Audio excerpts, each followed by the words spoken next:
But the bottom line is this. Together, the alliance is threatening its posture, is dealing with the threats and strengthening our posture against the threats from the East and challenges from the South.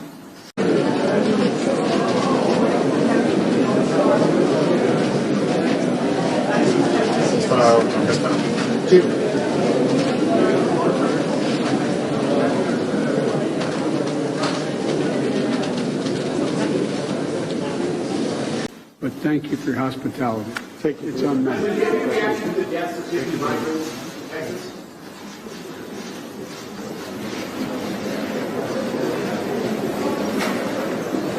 It's one thing I don't understand. When I talk about homelessness, there's nothing progressive about having people sleeping in 10-degree weather, sleeping on grates. That's not progressive. There's also nothing progressive about encouraging migrants to risk their lives going across the desert to come into the United States illegally. Tony proceeded to tell me that when the president got in the Beast, he was under the impression from Mr. Meadows that the off-the-record movement to the Capitol was still possible and likely to happen, but that Bobby had more information.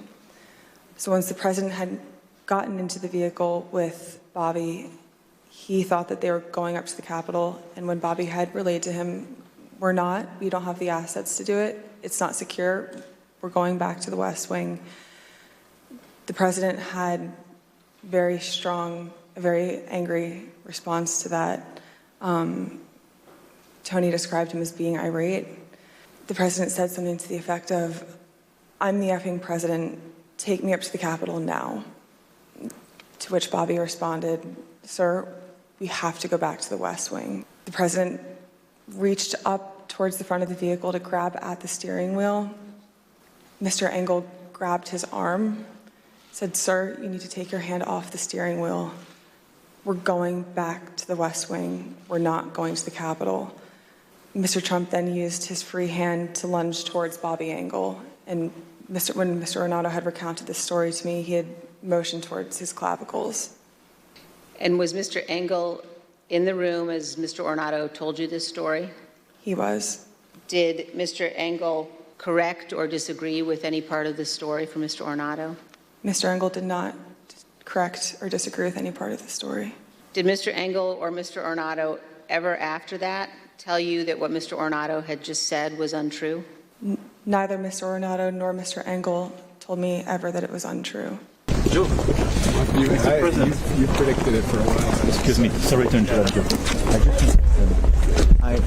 With your advice, I took the commission to call MDZ. So I call for increasing the production by numerics. So I got him, he told me two things. One, I'm at the maximum. What he claimed, and he told me this is my complete commitment. Second, he told me, according to us, the Saudis can increase a little bit, but 150 or a little bit more, and they don't have huge capacities at this stage, before 6 months' time. The last one, the very last point is about what we do on the Russian oil. He told me that was too much. Thank you. We got to keep up. Excuse us. I will make it like that because I will be back. Here, maybe we should just step aside. Okay. Sorry. There was a special election just a couple of weeks ago down along a border district, place where a Republican hadn't won in a very long time, and a Republican took that district. We've talked about this with progressive pollsters, by the way, who say this idea that Latino voters in America are all in, and they have this open mind, and they'll go with Democrats wherever they go on immigration is just wrong. It's just folly, and it's not true, and it's patronizing in many ways to make those assumptions. So yeah, Democrats will have to reassess because some of them may not want to use the word crisis, but it's exactly what it is down along the border when you have Customs and Border Patrol having 7,000, 8,000 encounters and apprehensions a day on the border. That is a crisis, and it bore its ugly teeth yesterday, Mika, when we saw the story and the images and hearing exactly how those poor people looking for a better life. This is an issue on Joe Biden's mind. He is deeply frustrated by what he views as the sort of lack of respect from the